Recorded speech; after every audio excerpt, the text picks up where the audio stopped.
प्यार था ये जताने मत आना। दर्द दो मुझे जब तक मैं जिंदा हूँ, जब सो जाऊँ तब जगाने मत आना।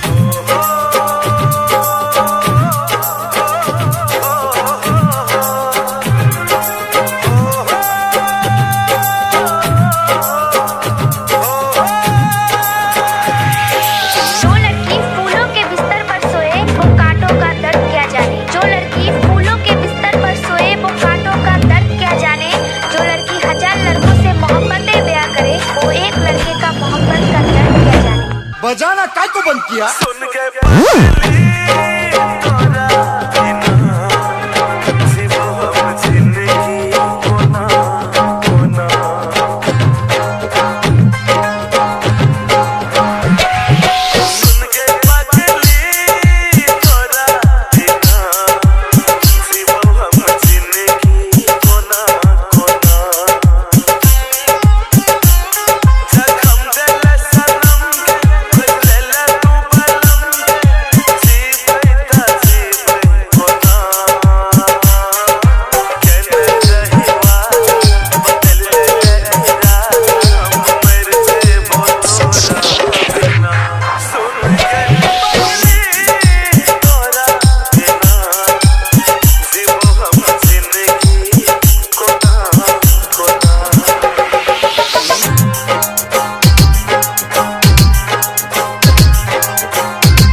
सबसे ज्यादा भरोसा उन्होंने सबसे पहले तन्हा डीजे मनीष सिमरी बख्तियारपुर दुर्गा स्थान गली।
मनीष सिमरी बख्तियारपुर दुर्गा स्थान गली।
Mixed by DJ Anand.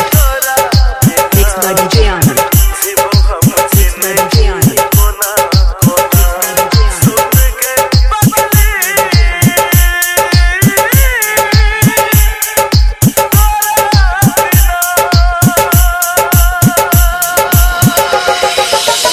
51 57 96 14।